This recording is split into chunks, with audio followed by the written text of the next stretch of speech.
estem a casa i estem més a més en la gent de casa, així que moltes gràcies per vindre a la llibreria Espai Mariola Nos. Avui estem aquí perquè inaugurem l'exposició de Sebastià Miralles, dibuixos, punt i a part, que després podrem passar a veure-la. Ja sabeu que sempre que acaben les presentacions ens fem un tallet de coc de Camasita, tu també ho saps que has vingut, i uns vinets. Els cocs de Camasita i de Farga. Sí, i de la bodega. No conec tant, jo els conec més... Bueno, doncs ara els coneixeràs perfectament perquè nosaltres ja els coneixem de sobre. I un vinet de la bodega Vinya Vinaròs. I comentar, jo no vaig a fer avui una extensa presentació, una perquè tardaria moltíssim, però sí que vull situar a Sebastià Miralles, més a més que tenim aquí a Canal 56, per a que la gent el conegui una mica més de prop. Ell va estudiar entre València i Barcelona, va treure la seva llicenciatura en Belles Arts i després també el seu doctorat. Nosaltres el coneixem molt aquí a Vinaròs, però no només nosaltres, sinó per tot el país, perquè evidentment ell té moltíssima escultura pública en molts d'indrets, en molts de llocs. Aquí ne coneixem dos, com és la llavor que tenim davant de la Caixa Rural i la creu que tenim a l'Ermita de la Misericòrdia, que t'he de dir que a mi m'encanta, Sebastià. Tenim tres, aquí m'apunten. Clar. Sant Roc i Sant Roc, ens ajuda Nati, anem col·laborant. I bé, com diem, ha fet nombroses exposicions i sobretot nosaltres aquí li tenim que agrair, jo crec, a la Fundació Caixa Vinaròs i a Sebastià, que haguem fet aquesta sinergia en la que ens porten constantment obres de gent molt valuosa que potser no tindríem l'oportunitat de tindre-les així a Vinaròs. Sebastià està implicat en aquest tema i els vinarossencs i la gent que ve de fora ho podem gaudir. Sebastià, moltíssimes gràcies per estar aquí, i avui nosaltres havíem plantejat aquesta presentació no com una presentació a l'ús, sinó com una interacció entre els artistes i la gent que ha vingut per a poder parlar d'art i de la situació de l'art en l'actualitat. En primer lloc, si vols, presentem una miqueta l'obra que ens has portat avui i gràcies per estar així. Veureu que són uns dibuixos xicotets, són dibuixos al voltant de l'any 2010-2011, més o menys, i són els primers esbossos que jo vaig començar a fer per a una nova... Bueno, m'explicaré millor. Normalment jo treballo per sèries o per capítols, no? Vull dir, mai m'ha agradat tindre una obra de continuació i que si descobreixes una sèrie de problemàtiques i te vas donant solucions, arriba un moment en què, o bé per cansament o simplement perquè has tancat el cicle d'estos propòsits, sempre hi ha un moment de trencament, hi ha una pujada, hi ha un ball, i a partir d'ahir començo un altre capítol. Aquesta ha sigut la meva constant a lo llarg de la vida. He anat titulant els diferents capítols en diferents títols que marquen les diferents exposicions que he anat fent, de tal manera que m'ho plantejava un poc com si fos escriptor, no? És a dir, cada llibre que fas nou li dones un títol nou. Vull dir en això que, per exemple, una exposició que té un títol determinat ha pogut estar en 2 o 3 llocs, s'ha pogut exposar en 2 o 3 galeries o 2 o 3 llocs, però sempre ha tingut el mateix títol. Per tant, el que he anat fent són, no m'agrada dir sèries, sinó això, capítols. Este és un moment que hi ha un trencament, és a dir, jo havia treballat molt des dels anys 80 per ahir, molt en la memòria, no? I en les primeres escultures, unes escultures que no es coneixen a Vinaròs perquè no vaig tindre mai ocasió de portar-les, al final se van acabar venent i estan per ahí, que eren molt de recuperar la memòria de quan jo era xicotet, no?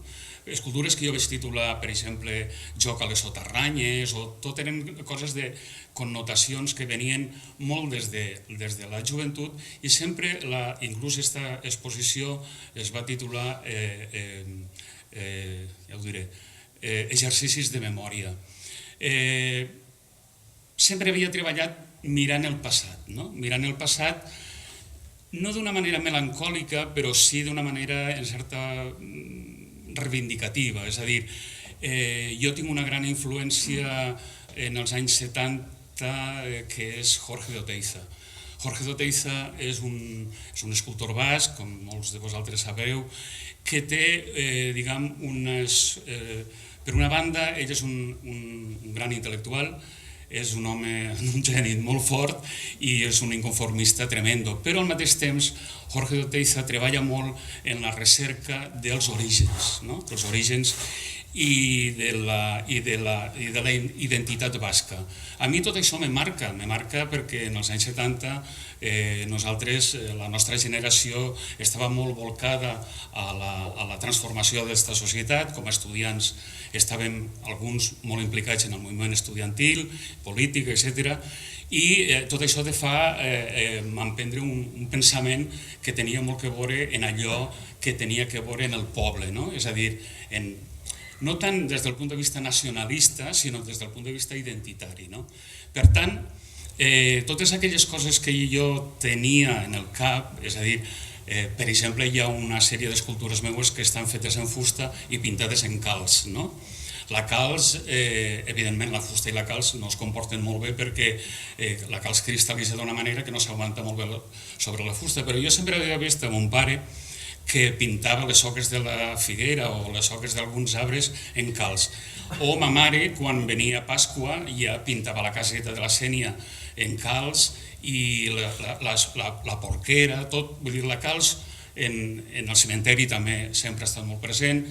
Per tant, era un material, diguem, popular, era un material que connotava una sèrie de significacions per a mi. Bueno, doncs jo he utilitzat aquest material en les meves escultures, no? O, per exemple, en les portes de les cases sabeu que en alguns moments se cobria en una planxa de zinc o de metall per a l'aigua quan plou, que no es podrisca la part de baix de la porta. Doncs també en les meves escultures he utilitzat aquesta mateixa tècnica, aquesta mateixa connotació. És a dir, que d'alguna manera el meu pensament sempre era a través de l'escultura reviure aquelles coses que tenien una connotació en allò que la meva cultura mediterrània, valenciana, vinarosenca, digueu-li com vulgueu, però que tenia aquesta cosa de buscar les arrels. Car arriba un moment, perdoneu que se'm seca la boca i parlo amb dificultat.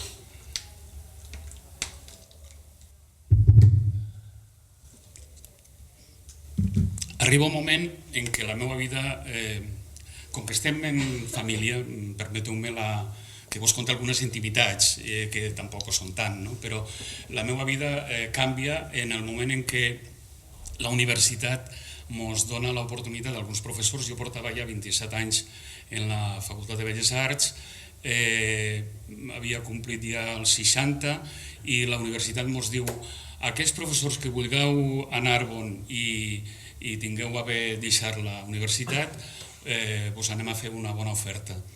I jo m'ho vaig pensar molt, a mi l'ensenyament m'ha agradat, va ser una cosa que vaig arribar quasi per casualitat, però m'ha agradat sempre moltíssim.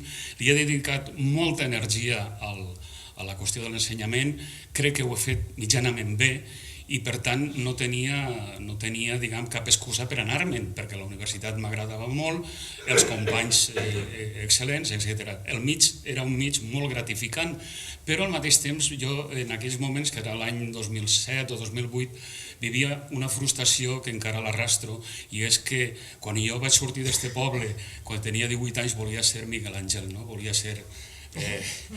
jo què sé, el millor escultor del món, vull dir, aquella cosa idealista. Me nutria dels llibres que tenia el senyor Foguet a la biblioteca del poble, perquè penseu, en els anys 60, aquí què hi havia, vull dir, no hi havia res. Jo volia que com li diuen, Baquer, que ser ajudant de Baquer per a que m'ensenyés a dibuixar, però és que no hi havia ningú al poble que et pogués ensenyar a dibuixar, per tant, aquí era una cosa, un desert, però jo volia ser Miguel Àngel, no sé per què.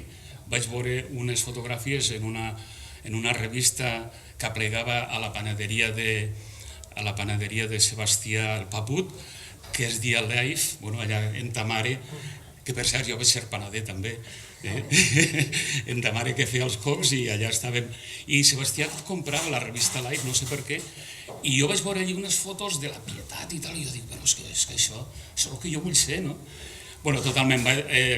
No sé per què dia el tema, no? Me'n vaig anar en una il·lusió tremenda de poder, pues això, ser el millor escultor del món, cosa que encara no he aconseguit ni una dècima part, però bueno, la qüestió és que aquesta frustració me porta a dir, bueno, tinc 60 anys, tinc 20 anys per davant, en energia per a fer tot allò que no he pogut fer perquè la dedicació a la universitat i tal m'ha impedit a lo millor desenvolupar tot allò que jo volia desenvolupar. El cas és que este propòsit, que és molt bo, arriba en què al cap d'un parell d'anys tinc una malaltia crònica, m'ha fotut moltíssim perquè m'ha mermat molt l'energia, físicament estic tocat, i clar, fer escultura costa moltíssim, costa molt d'esforç físic, però no he renunciat, vull dir que estic en ello, no he renunciat a fer coses. Per tant, este trencament, diguem, en el que jo fins a aquest moment havia estat d'alguna manera més volcat cap al passat, tratant de reivindicar-lo, tratant de reivindicar la nostra història, tratant de reivindicar... Un moment, vull dir, el meu xip ha canviat, no? Quan un està malalt i té una malaltia, te canvia el xip de la vida, vull dir, penses en altres coses i les penses des d'una altra dimensió, no? I vaig pensar que volia parlar del present, volia disfrutar del present, que és el que estic fent, no? Vull dir, tratar de... I, clar, tot allò que jo havia estat treballant en la fusta, el ferro, en pàtines, buscant un poc totes aquestes connotacions que tot... Vaig pensar, és que la melancolia és molt agradosa, és que la melancolia ven.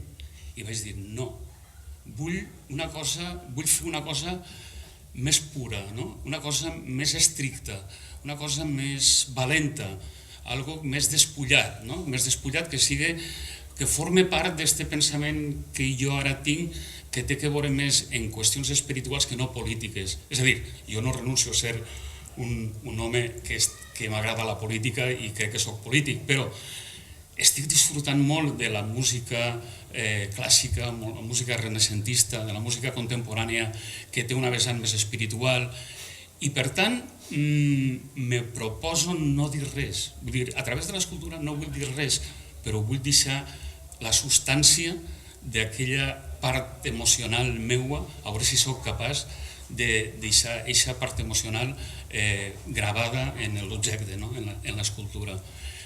Tot això té que veure en el començament d'aquests dibuixos que tenim ara a la paret, és a dir, jo dibuixava abans i hi havia moltes taques, hi havia tota aquesta cosa de la pintura, del grafisme, errors, taques de pintura, tota aquesta cosa que era, diguem, més humana, no? I el que faig aquí és netejar. Netejar, veureu que és, clar, són dibuixos aparentment molt geomètrics, també busquen molt a través de la forma com a investigació, com a significant, no? És a dir, no tant a través del tema, perquè no hi ha tema en la pintura o en l'escultura abstracta, no hi ha un tema, jo no parlo ni de la llibertat, ni parlo de com estan els preus de les patates, no parles d'altres coses, no? Parles de sensacions i parles sobretot d'emocions. Però, clar, buscant precisament aquesta harmonia, buscant aquestes qüestions que tenen que veure en el dibuix en si mateix, no? Vull dir, sense connotacions fora del propi dibuix. És a dir, ahir la diferència que jo veig és que d'alguna manera tallo els vínculs que hi ha entre el dibuix i la realitat, no?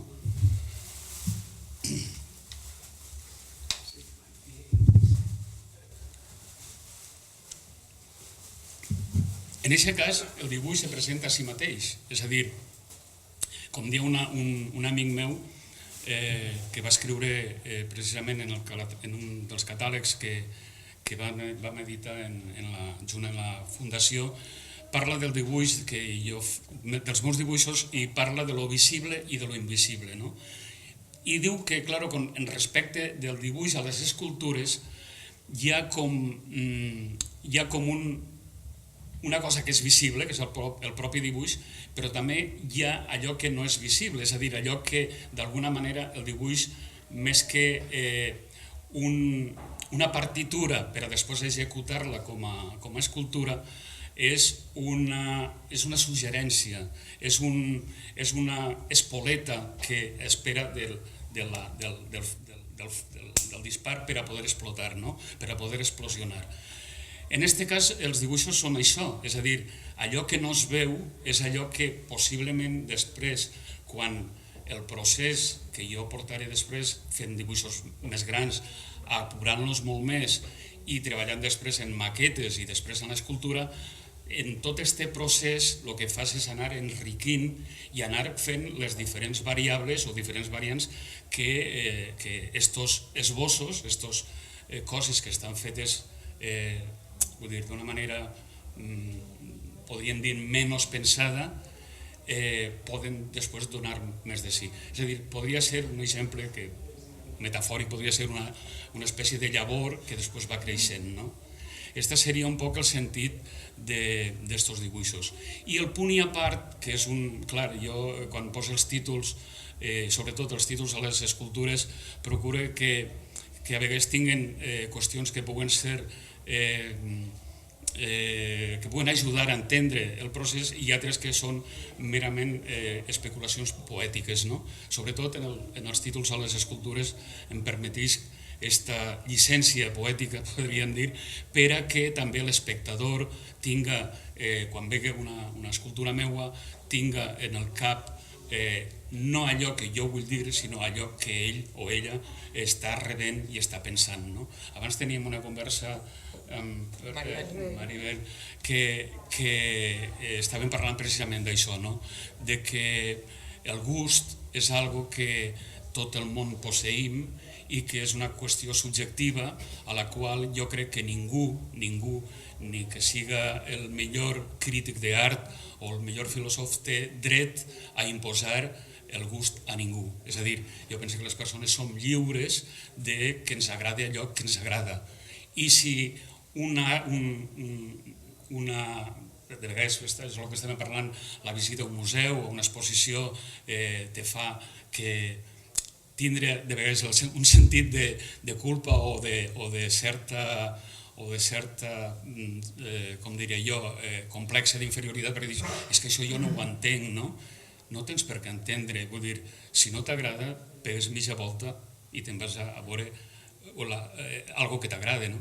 Per tant, la qüestió del gust ahir jo penso que és una qüestió que és important tindre-la en compte, a part d'altres qüestions com serien ja més de tipus intel·lectual o més ja de poder entendre l'art des d'una vessant més complexa i amb la importància que pot tindre la possibilitat de concretar i ubicar una obra en un context històric determinat o en un context geogràfic determinat. Per tant, no sé, la presentació de tots aquests dibuixos seria este començament de la història de totes aquestes escultures que vau veure, algunes vau veure fa 2 anys a la Fundació, que després aquesta exposició va recalar al Centre del Carme a València, justament va recalar al refectori, una sala gòtica preciosa. Ho dic perquè realment a la Fundació l'exposició quedava molt bé, però clar, com estava dividida en 3 espais i les escales i tot això, era difícil veure el conjunt. I en aquesta exposició a València la veritat és que jo vaig quedar molt content de veure com totes les escultures dialogaven entre si. Precisament era l'aula on jo vaig començar a formar en l'Escola de Belles Arts, a l'aula de dibuix, i era també una cosa que tornava un poc al lloc on jo havia començat. Totes aquestes escultures, la sèrie que la vaig titular En certa forma, parla precisament d'això, de la investigació i de la recerca a través de la forma, de buscar uns significants que siguen, no sé, a mi la paraula espiritualitat no soc una persona creient, però no em fa temor tampoc de parlar d'ella, no? Vull dir, jo me sent una persona en aquest aspecte lligada al cosmos, lligada a la natura i lligada, per tant, a la resta de l'univers, no? I sobretot a les persones.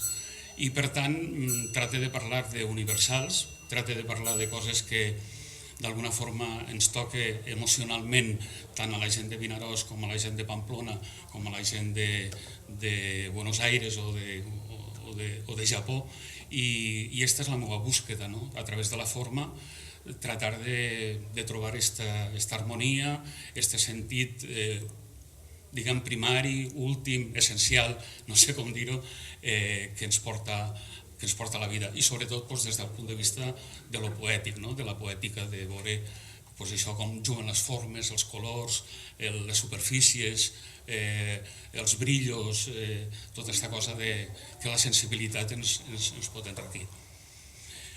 No sé què dir-vos més respecte a lo que jo vos presento avui. La intenció també era, ja veu que xerra moltíssim. Jo sabia que el podia deixar soles perfectament. Un punt a part, Sebastià, que si vos recordarem que estarà tot aquest mes en la llibreria per a qui vulgui passar a veure-la i a degustar-la.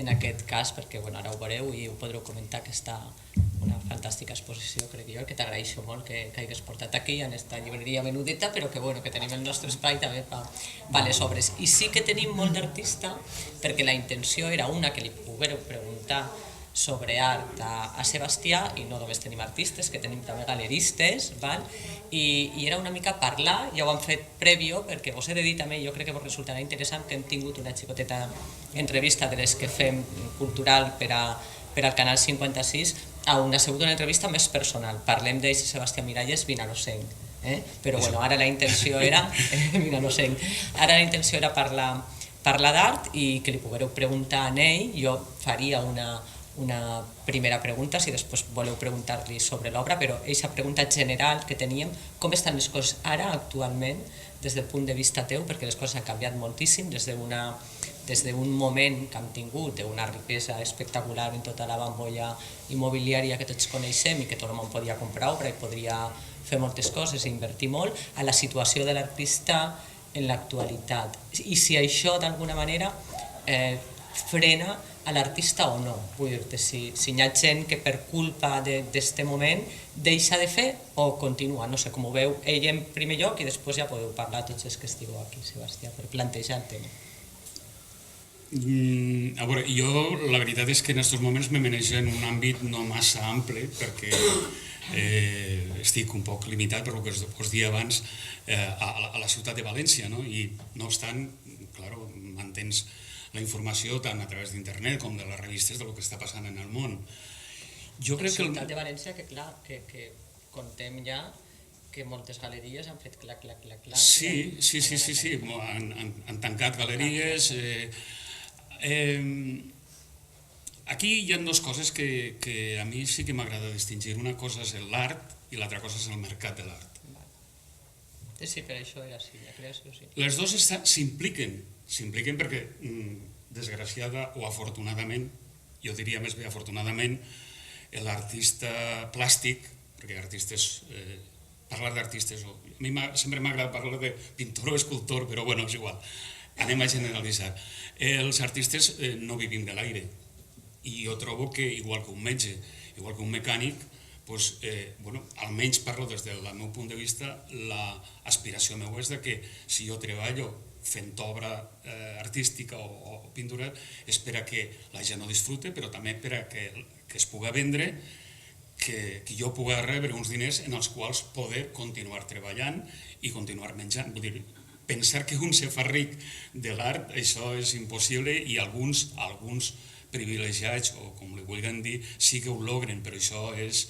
més val no parlar d'això, perquè és una altra història. Vull dir, este és un supermercat o un mercat que està en els núvols i no és accessible a la majoria de gent que ens manegem en uns àmbits molt més normals. Per tant, la crisi del mercat sí que és veritat, en tant que galeries, però no és el mateix que la crisi de creació. És a dir, la gent continua treballant, la gent continua fent coses i en un àmbit tan menut i quasi tan provincià com és València, se poden veure exposicions interessantíssimes. La Facultat de Belles Arts té una matrícula de 2.000 alumnes cada any. Vull dir, el món de l'art està viu i, per tant, crisi creacional no hi ha. és més. Jo crec que ha ajudat a que se cree més, perquè la gent també té més temps, hi ha més gent aturada, hi ha més... Tot influït, crec jo, jo crec que ha passat igual en literatura que era molta gent que en un moment donat anava a estar aquí de feina i de sobte se queda a l'atur i té aquest moment per parar-se i dir, bueno, doncs ara vaig a crear el que a mi m'agradaria, vaig a provar-ho, també la gent continua estudiant més temps, estan a la facultat, després se'n van fora, potser perfecciona, això sí que jo també ho veig així, no sé.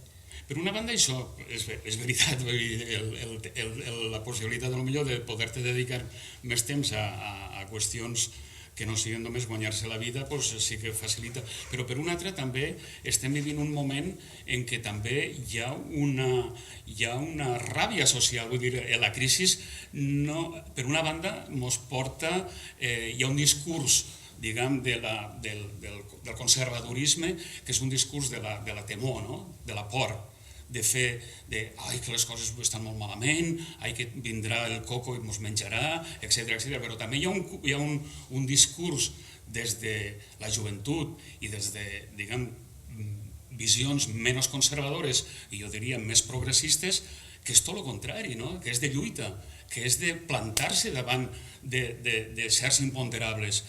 I per tant, aquesta ràbia o este posicionar-se d'una manera valenta i fronta a lo que ja està constituït, jo trobo que també estem visquent un moment que és molt interessant i això també repercuteix en el món de l'art. Vull dir, el món de l'art, per una banda, pot ser que també té la seva part més conservadora, però al mateix temps no és que sigui el temps de les vanguardies, vull dir, les vanguardies això és ja una altra història, però hi ha una gran llibertat.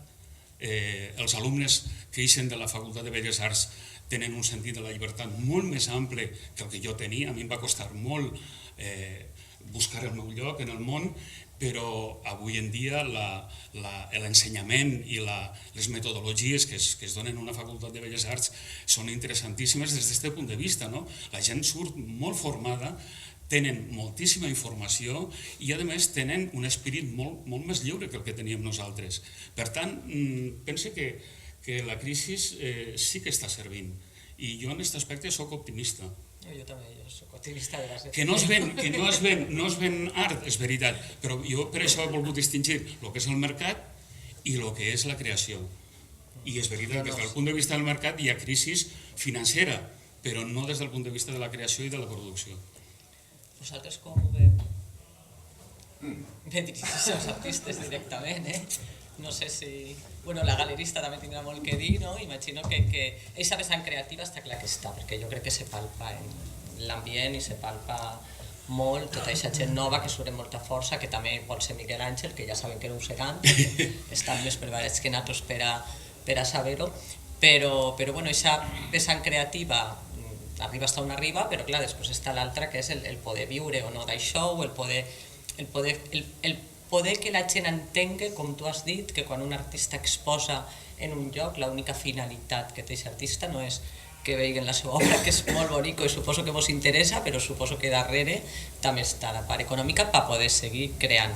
No sé, per exemple, aquí Vinaròs, i antes ell ha tret la vessant reivindicativa quan estàvem fent l'entrevista i ha dit que la cultura moltes vegades necessita també d'un recolzament d'alguna manera públic per a poder tirar endavant, o tu mateix has rescatat, com hem dit, per la Fundació Caixa Vinaròs, quan un Sebastià Miralles se va implicar tant en el tema cultural i en el tema de que tu pogueres aportar tot el que has aportat. No sé com ho veu vosaltres, preguntes. A mi em preocupa molt, més que potser les dos vertents del mercat i tal, o és una associació que tinc jo, el desinterès d'un tant per cent molt gran de la gent, que el que diem de València, han tancat galeries, però això tot ve d'un per què. La gent no va a les galeries, a les exposicions van a la de Miguel Ángel si la fan, o fan a una monumental al Prado, van ahí, o van a un lloc molt concret. Però el que fa el resto, acollint-me al comentari que has dit de los que estan a l'estratosfera i los que estem potser a un plano molt més humà, per dir-ho d'alguna manera, ahí no va ningú. Entonces, si no va ningú, evidentment no se ven. Clar. Entonces, a mi preocupa aquest desinterès, que pareixia que en el segle XX o al final del segle XX això havia canviat, però és que ara se n'ha anat tot a prendre pel sac. Entonces, no sé si... Per a mi això té una motivació, que és que l'art avui en dia és invisible. És, perdó? Invisible. Invisible. El que veiem és això, aquestes exposicions que en diu és que Miró fa una exposició, no sé què, és que fa una exposició de premsa, no sé què. Vale. I la gent identifica art en una cosa inalcançable, una cosa que no és per a mi, perquè l'únic que surt, revistes, diaris... Aquestes exposicions arrastren a molta gent que no està interessada en l'art. Sí que està interessada. Jo crec que tothom està interessat en l'art, perquè l'art és intrínsec en la persona. I un criu, quan és petitet, li agrada dibuixar, li agrada pintar. Però comencem per l'escola. A l'escola ha desaparegut la plàstica. Quin interès té aquella persona que... Jo ho veig en la meva filla, si no ho agafa com una assignatura de lliure elecció, no té cap possibilitat d'aprendre. Li ensenyen a fer una cadira en tot el curs. O sigui, en tot el batxillerat, res. I en l'ESO... Sí, aquí entra també, jo crec que aquesta part que deia Sebastià, de la part de les emocions més bàsica, que pot agradar o no, i també la part que des d'educació, com diem en les institucions públiques, bueno, l'educació és que ha sigut una cosa, no hi ha art, però tampoc hi ha filosofia quasi, ni vull dir, ahí sí que hi hauria molt que parlar, però d'una educació de base tal volta per a la gent jove és el que no t'ho ha faltat, tal volta no tenen interès perquè no ho coneixen, per desconeixement. Jo crec que és això, no estan preparats, no ho coneixen. Però 2.000 persones matriculades són moltes. Vull dir... Si em permeteu, jo crec que, a veure, això que tu estàs apuntant em sembla que és fonamental. És a dir, la pregunta que ens fem tots, no? Jo què faig? Jo què estic fent i per a qui estic fent? Quan un té precisament aquesta vocació social, claro, el que vol és, d'alguna manera, se parla molt d'art públic i d'art privat o de vida pública i vida privada. Tots aspirem a tindre, jo una de les satisfaccions més grans que he tingut en aquesta vida és poder tindre, no moltes, però tinc algunes escultures al carrer i això, vos ho juro, m'ha fet a vegades preguntar coses, però en fi, no vull parlar tant de mi, sinó el que vull és exemplaritzar que el fet de que algo que tu fas agrade al gran públic no sols és pecat, sinó que és molt gratificant. I aquesta és una de les aspiracions que jo trobo que sí que tenim que tindre la gent que ens dediquem a produir. Per tant, com superar aquesta contradicció que hi ha entre la nostra producció, que normalment vol tindre una actualitat, i per tant l'art, igual que les matemàtiques, igual que la ciència, ha avançat moltíssim, el ritme de la societat no ha avançat de la mateixa manera. És a dir, qui té la culpa? Jo diria culpa, qui té la culpa d'això? La culpa d'això la té la política, que no ha fet una política cultural progressista, que no ha agafat els principis de la il·lustració i els ha portem 40 anys de democràcia, quasi 40 anys de democràcia, i des del principi els sistemes educatius, i jo he estat com a professor de plàstica en l'escola, i ha variat moltíssim. Quan jo tenia 22 o 23 anys i vaig començar precisament en EGB a donar plàstica, i jo em feia una pregunta no, me feia un propòsit, dir, si estos xiquets el dia de demà se planten davant d'un Picasso i simplement se pregunten per què, jo ja en tinc prou. És a dir, aconseguir que la sensibilitat d'una persona, quan se fa adulta, tinga la possibilitat d'enriquir la seva vida a través de l'art. Literatura, música, dansa, el que vulgueu. Però tot té, per a mi, una part enriquidora i que ens humanitza i que la necessitem. Si el ser humà no tingués art, això ho dia el nostre mestre Alfred Gisner Sorolla, l'home estaria perdut front a l'univers. I l'art, ell dia, l'art és un bàlsam per a l'home. Entonces, sols des d'aquest punt de vista seria important veure quina seria l'estratègia. Per a mi són diversos fronts. Un, l'escola. Evidentment, jo no comprenc els polítics que s'atreveixen en la més ignorant de les actituds, fer un pla d'estudis nous, com ha sigut el d'ara o el d'abans. Com no consulten els més interessats, que són els mestres i són els docents. Com les metodologies no canvien. Com se trauen totes les humanitats de l'ensenyament. Anem a veure, jo crec que un crio des del 0, des del 0 per posar una data, fins als 10-12 anys, en què comença a raonar, com segons els estudis de Piaget, tindria que, la qüestió de l'expressió tindria que ser fonamental en l'escola. Com és possible que en una guarderia li facin fer a un crio fitxes? Si un crio el que té que fer és esgarrar papers, pegar papers, dibuixar, pintar, modelar, fer el que siga, però el sentit de l'expressió és allò que li proporciona al xiquet la possibilitat de conèixer-se a si mateix, la possibilitat de crear i d'estructurar el món. I això és una que és molt important. La música és superformativa, la plàstica, però parlem de matemàtiques, parlem de geometria. No, al xiquet hi ha de donar-li coneixements, coneixements que repeteix com un loro. No, abans estàvem parlant en Córdoba i Enric, estàvem parlant de que fins ara hi ha hagut un discurs únic en la nostra vida. Portem 40 anys de democràcia, però venim d'un pensament absolutista. Venim d'un pensament que no té la capacitat de ser relatiu. És a dir, jo porto la meva veritat i la meva veritat te la tinc que imposar a tu. No. Estava posant l'exemple de quan un xiquet, per exemple, en una sessió de plàstica, te pregunta com se fa el color verd? Si tu li dius mescla el blau i el groc, perdó, però ja l'has cagat. Si tu li dius barreja colors, a veure què passa.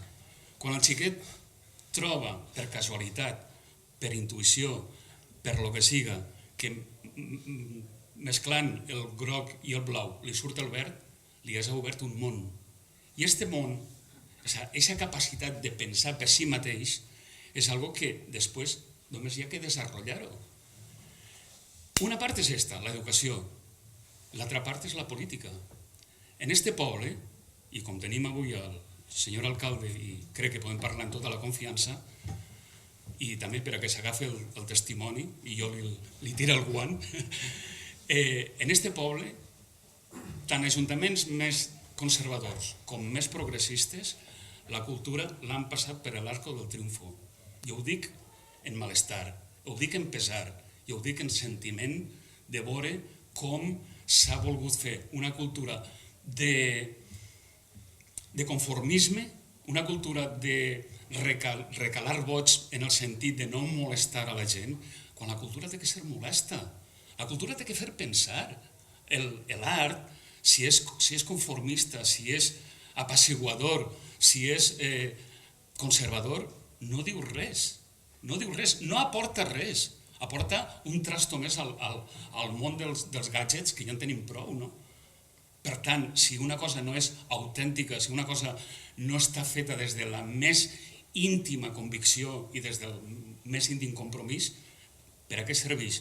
Per a res. Però és que en aquest aspecte, i concretament els ajuntaments de Vinaròs, han fet molt poquet per la cultura i han fet sempre buscant allò que estava ja molt més assentat, allò de tota la vida.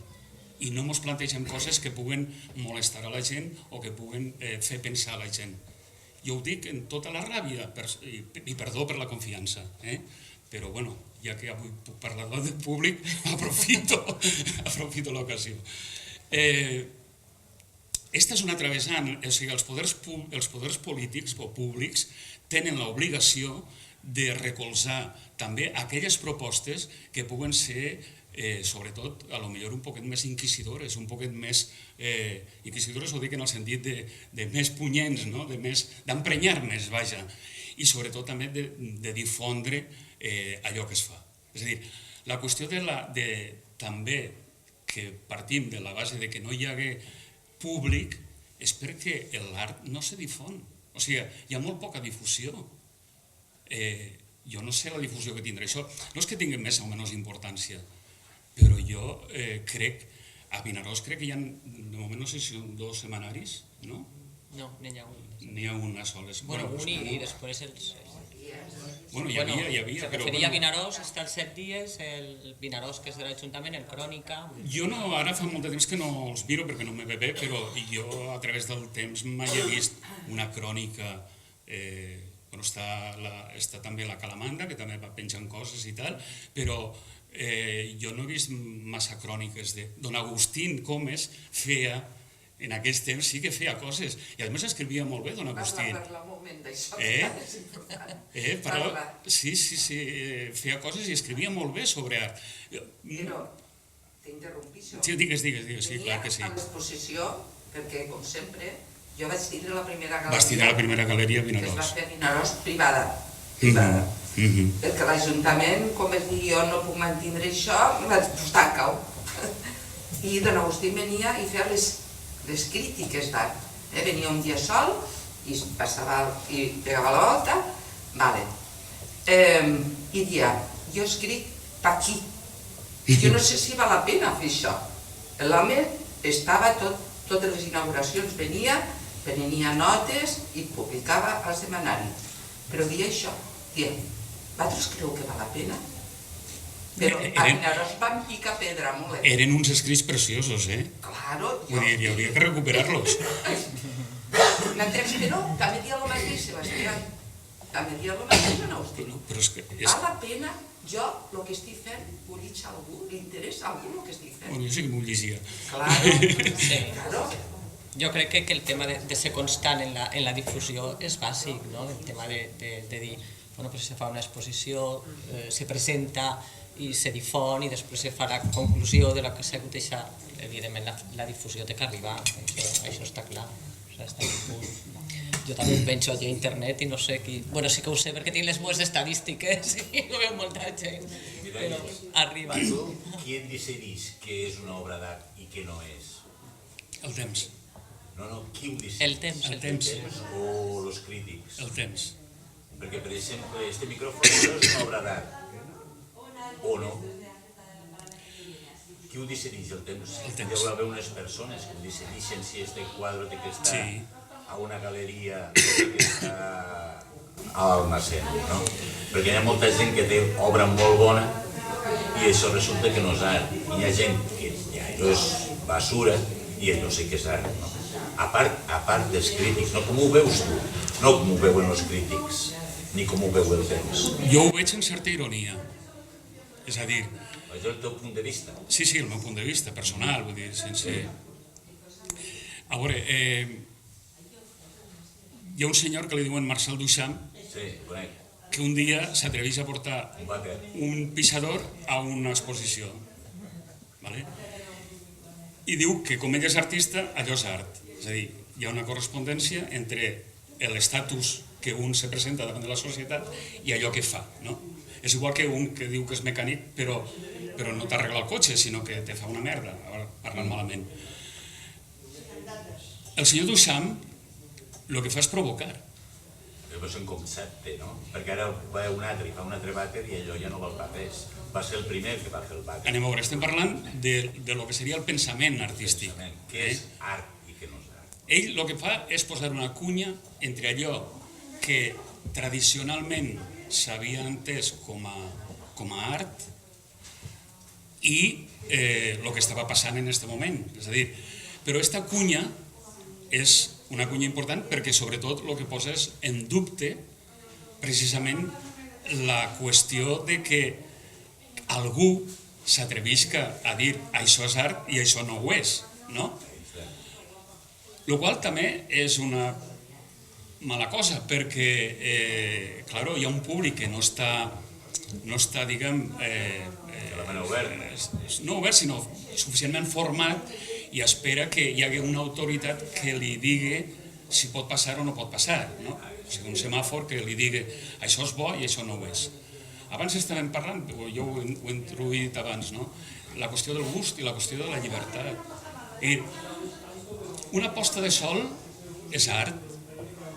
Si jo dic quins rojos més meravellosos entre els núvols i la bruma i el mar, no? Vull dir que estic fent una poesia que és un pastís, és una cosa ja triturada, que ja no diu res. La posta de sol per si mateixa té una bellesa, però és art.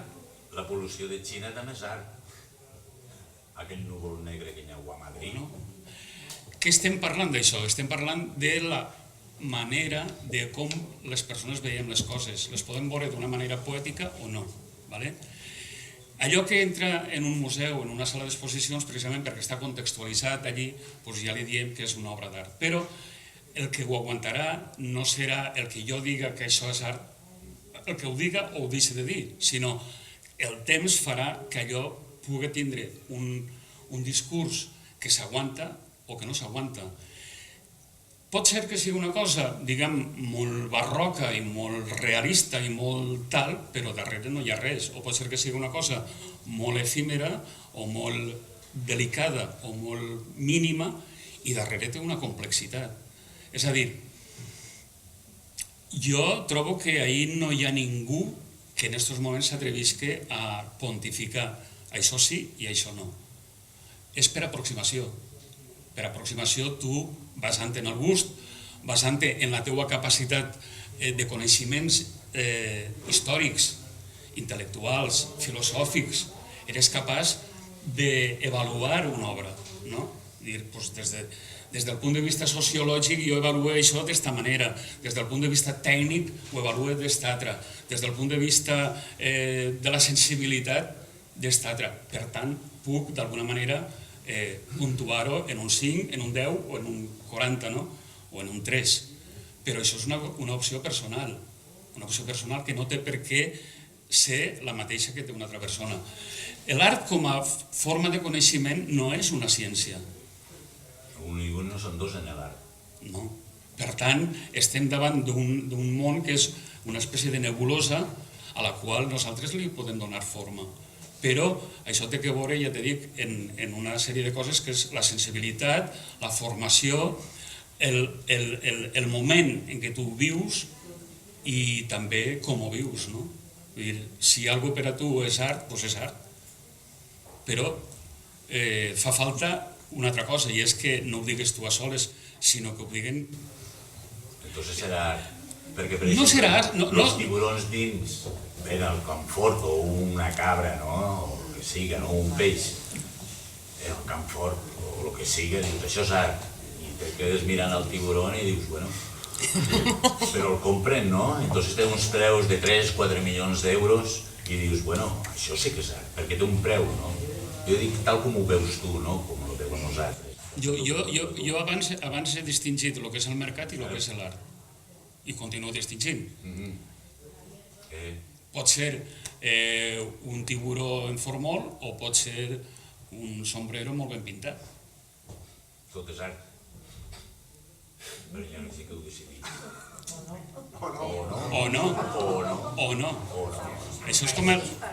Hi ha dues coses diferents, perquè una cosa és el que és el mercat de l'art i una cosa el que tu dius que és la pervivència de l'art i com s'assimila en uns posteriors. És a dir, quan nosaltres valorem, per exemple, a Manet, per anar al cas superconegut de Van Gogh, etc., és a dir, aquestes persones no eren les persones que venien art en la seva època, precisament anaven al Saló dels Rebutjats, perquè en aquella època tots aquests pompiers, aquella cosa que avui estan amuntonats en els sòtanos del Louvre, suposa que no es mira ningú, eren els quadres que tenien un reconeixement social, que els crítics veien coherents, etc. Jo crec que en el mercat de l'art, des de ja fa molt de temps, pot ser potser l'època que només adquirien art l'església o els reis, etc., però sí que n'hi havia un paral·lelisme entre el que era art i el que era admès socialment, però des que va començar l'art en relació amb la burgesia, etc., l'art que en cada moment és popular no és aquell que després resisteix el pas del temps, com tu expressaves. Per tant, jo penso que moltes d'aquestes coses, d'aquests tiburons en formol o d'arte pop o de moltes coses, d'ací uns anys seran completament oblidats i no estaran en els llibres d'història que s'estudiaran, espero, en l'escola esta, que fa tan poca atenció a les humanitats. Però jo crec que en aquests moments jo crec que parleu de dues coses diferents, el que és l'art socialment reconegut, que té una premsa determinada, que té una moda, n'hi ha artistes de moda, n'hi ha moments en què les tendències de moda van o per la figuració, o per l'abstracció abstracta, o per l'expressionisme, i això fa que alguns artistes troben mercat o no en un moment determinat, i altra cosa diferent és com vegem l'art en la perspectiva del disfrute, perquè molts artistes són anticipadors, i per tant no són reconeguts fins a 30 anys, 40 anys o 50 anys. Quasi tots, no? I l'anticipació, i se fa alguna cosa diferent. No tots, forçosament. Hi ha molts artistes que en la seva època són reconeguts. Picasso va vendre molts quadres en la seva època. Sí, però dic que se reconeixen... Ja del pas del temps, o sigui, que no tot el món... No, dic és que se reconeixen després, sempre és perquè han sigut anticipadors que no s'han entès en el seu moment. Sí, però hi ha molts factors que influïxen perquè la ideologia influïx molt, és a dir, tots saben que, jo que sé, que el PP aquí en Castelló tiene sus artistas, el Traver, l'Atlètic que fa les escultures allà de l'aeroport, totes aquestes coses i tal, i és evident que n'hi ha un art oficial, però és que el Partit Socialista ne tenia Alfaro i tenia els seus artistes, i d'alguna manera n'hi ha artistes que entren en el coneixement popular perquè tenen un reforçament mediàtic, polític, etc. No vol dir que siguin roïns per això. Jo crec que Fer també estava potser pensant en el tema de les galeries o els crítics, eixa gent que potser encumbren en un moment determinat perquè saben que li poden fer guanyar diners, no? Crec que també anava la cosa que... volia saber el que pensava ell, Mirall. És que la història el que separa és això, este chauvinisme, diguéssim, del moment, del context del moment, el separa, al cap d'uns anys això ja no existeix, entonces és el que permet que el verdader art és el que es considera en la història, a partir de la història, perquè en aquest moment de la creació hi ha un xauvinisme, hi ha els interessos creats, hi ha un mercantilisme, on hi ha un crític que considera allò que és bo i que és art i és art, però quan ja no s'està este crític, este xauvinisme, aquests interessos sobre aquest artista i no ha perdurat, és que allò En el tema dels tiburons, o dels taurons, millor dit, en Formol, el que estava dient Enric, l'art, clar, jo en això he dubtat molt, tota la vida la porto enmig d'una contradicció que ha sigut... És que el més fort va ser, perdona que te talli, agarrar la merda de l'artista i enllalatar-la, no? I el British Museum va pagar 8 milions de pessetes, quan anaven pessetes per cada llanda, no? I entonces dius, això és art. Home, si ho diu la British Museum, és art, no? Però enllatar, o sea, la porqueria, la merda, no? Millor dit, dins d'una llanda, no? Ho deu saber o no, això? Sí, home, clar. Que això es va pagar l'últim, vámonos. Yo pediría un momentito que en vez de seguir en la nebulosa del arte, nos bajáramos un poquito y la gramática básica para entender el ABC de caminar por un cuadro, la dominamos, nos la han enseñado, nos hemos preocupado. Un cuadro con una escultura. La gramática básica. ¿Se puede leer poesía sin saber la lengua? Pues el lenguaje, en el caso artístico, más que hablar de la nebulosa y dar por sentado de que todos estamos allí en el limbo, hay que bajar un poquito a la gramática y saber qué significan las líneas, qué significan los planos, qué relaciones se establecen, cómo se establecen los contrastes armónicos, cómo se establecen los equilibrios.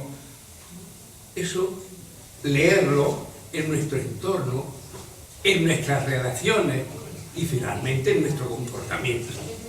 Entonces podemos hablar un poquitín de arte, pero arte sí, esto es arte, esto no es arte. Yo me pierdo. Sí, pero el que lató la porquería dentro de la lata lo vendió. Bueno, yo diría que son anécdotas que está bien como anécdota y efecto de choque y el factor sorpresa. Pero eso es efímero totalmente. Pero el British Museum tiene unos críticos de arte si queremos para comprar cada lata por 8 millones. entendiendo un poco el significado de la expresión del ser humano a través de la forma, necesitamos el principio de tener un lenguaje claro, un ABC, una gramática, que esté a la base de todos, sin distinción de edades, ni sexo, ni cultura, pero una gramática universal, pero del lenguaje, de los signos, de las formas, que luego se convierte en pautas de comportamiento ¿Y para ti qué lenguaje y tiene de nuestras una lata? relaciones. ¿Qué lenguaje tiene a ti una lata? ¿Cómo? ¿Qué lenguaje tiene una lata? Una porquería de una persona. Te estoy diciendo que eso son anécdotas, eso no tiene nada que ver con lo que estoy tratando de decir, que para entender el significado de ese se necesita leerlo, y leerlo con una gramática y con un lenguaje aprendido y desprendido por pautas de comportamiento. Entonces sí podemos hablar con propiedad de lo que está pasando y llevarlo al nivel práctico. O sencillamente quedarnos en el comportamiento, no es necesario llevarlo al nivel práctico. Es hacerlo como hecho vital, como comportamiento vital. Entonces sí, pero sin lenguaje aprobado y común por todos, sin una gramática clara que es universal y que existe, ¿dónde vamos? Sí, Córdoba, yo te doy la razón. Por eso las galerías están vacías. Porque la gente entra y sale y como no hay un árbol, no hay un... Claro, no entiende, ve rayas, ve cosas y no entiende porque no hay el lenguaje que tú dices, no lo tiene.